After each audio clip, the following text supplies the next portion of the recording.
देख रहे हैं नेटवर्क 33 राजकुमार के साथ। नेटवर्क 33 में आज की कहानी का शीर्षक है चिड़ियापुर का रास्ता। तो चलिए बढ़ते हैं आज की कहानी की ओर।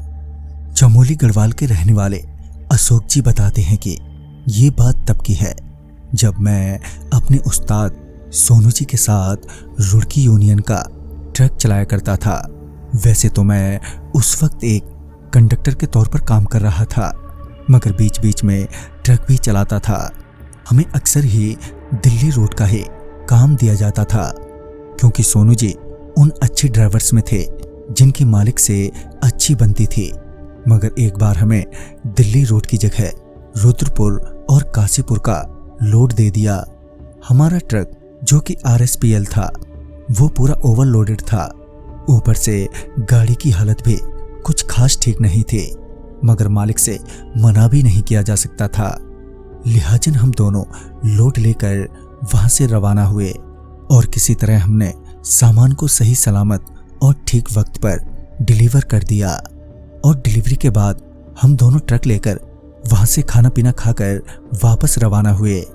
वापसी में हमने चिड़ियापुर वाला रूट ले लिया था, जो कि एक 10 किलोमीटर का जंगली इलाका था। हमने ये रूट इसलिए बदल लिया था क्योंकि इस रूट पर बहुत कम ट्रैफिक रहता है। ऊपर से अब ट्रक में लोड भी नहीं था, तो ऐसे में हम जल्दी घर लौट आते। मगर जब हम उस जंगल के रास्ते से वापस लौट रहे थे तो मुझे ऐसा लगा कि कोई ट्रक के साइड से बड़ी तेजी से गुजरा हो, मगर क्या ये ठीक से मुझे पता नहीं चला। उस वक्त मैंने उस बात पर इतना ध्यान नहीं दिया, मगर कुछ आगे जाते ही जब ट्रक में एक जोर का झटका महसूस हुआ तो ऐसा लगा कि कुछ तो गड़बड़ है। मगर उस्ताद ने उस वक्त ट्रक नहीं रोका और कुछ दूर जाते ही ट्रक में फिर से एक झटका महसूस हुआ। उस झटके से ऐसा लग रहा था कि ट्रक का टायर फट गया हो, जिस पर मैंने उस्ताद से कहा, उस्ताद जी लगता है ट्रक का टायर फट गया है, ट्रक रोक कर देखना पड़ेगा, नहीं तो एक्सीडेंट हो सकता है। मगर उस वक्त पता नहीं क्यों उस्ताद कुछ बोल ही नहीं रहे थे। वो सिर्फ सामने की ओर देखते हुए ट्रक चलाए जा रहे थे। उनके सर से पसीना बहता हुआ उनकी गर्दन तक आने लगा था। उनकी धड़कनें भी एकदम से तेज और आंखें बड़ी बड़ी हो गई थी। मैं कुछ समझ नहीं पा रहा था कि आखिर उस्ताद को अचानक ही क्या हो गया कि तभी मुझे ट्रक के पीछे से अजीब अजीब सी आवाजें आने लगीं, जो कि हमारे टूल बॉक्स से आ रही थीं।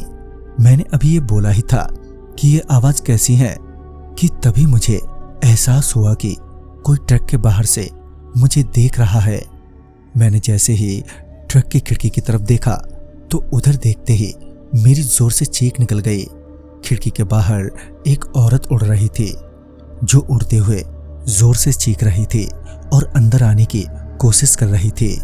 उस औरत को देखकर अब मैं इतनी दहशत में आ गया था कि मेरा पूरा शरीर कपकपाने लगा था और मैं वो कपकपी चाहकर भी नहीं रोक पा रहा था। मगर ऐसी दहशत में भी उस्ताद अभी भी ट्रक चला ही जा रहे थे। और 15 मिनट के बाद हम उस जंगल से बाहर निकले और जंगल से बाहर आते ही उस चुड़ैल से भी पीछा छूट गया। जब हम रास्ते में एक जगह रुके तो पता चला कि हमारी ट्रक के 2 टायर फट गए हैं, जैसा कि मुझे अंदाजा हो गया था। और साथ ही ये पता चला कि उस रास्ते पर बहुत पहले एक जोड़े को जान से मार दिया गया था, जिनकी आत्मा आज भी वहां भटकती है और अक्सर शनिवार के दिन नजर आ जाती है।